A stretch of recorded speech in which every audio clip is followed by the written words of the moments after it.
The little tip is talking about fishing jerk baits, shallower water, how to keep the baits up shallower and be able to fish in that 1 to 3 foot zone. Because there's so many times that these fish are in these shallow holes. In any type of grass lake, you might have a clearing that's only maybe 2-3 foot around that these fish are in, and they just react to a jerk bait. Sometimes the hole in the grass might be as big as the boat, but being able to target those little holes using forward facing sonar, but keeping the bait in shallow water. So right now I'm using the little pointer 78, slender pointer 97, 112. Those are like my 3 go-to baits. Fishing a 6'8".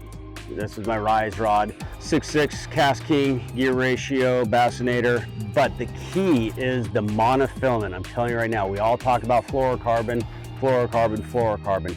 Fluorocarbon is great, it's clear, gets your bait down deeper. We don't want our bait going deeper. So get your some monofilament. I use either 15 or 20 pound big game. It's old school, but it still works. And that keeps the bait a lot higher up in the water column. So I got 20 pound big game on this one. And that's what we're doing. We're just targeting little shallow spots in the grass, pitching a little jerk bait around, and catching some bass.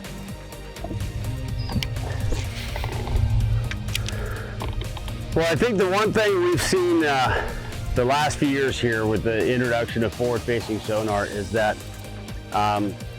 fishing a jerk bait is not just a pre-spawn cold wintertime bait. It is a any time of year bait. When fish are suspended, and now you can see fish out there 100 feet in front of you.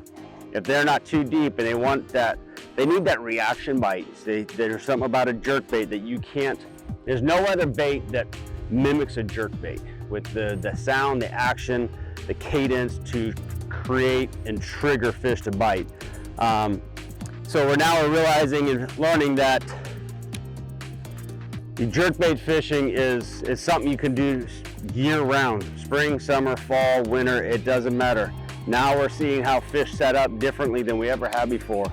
Throwing a jerkbait over brush piles in 10 foot of water, deadly. However you want to catch them, but jerkbait fishing, what we knew before, now we're rewriting the learning process and rewriting the books to do it differently than we did before.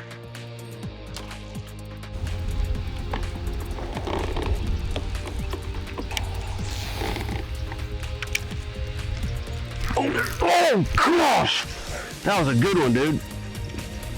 Oh crap, that was a good one. Hey, when it comes to pre-spawn crankbait fishing, man, there's like 3 colors right here that are a must-have for me. This one's kind of like a clear brown, little orange belly, so real clear water. I love this one. SKT MRDRs, I love. 1.5s are awesome too. This root beer, like if you're doing some cold water, dirty water, root beer is amazing color. And red is, for some reason, doesn't matter if it's muddy water, clear water, that early part of the year, that red craw, spring craw, whatever your craw color might be, those 3 are my go-to. That's my starting point, and everything else expands from that point right there. But pre-spawn crankbait fishing, that's the meat and potatoes right there.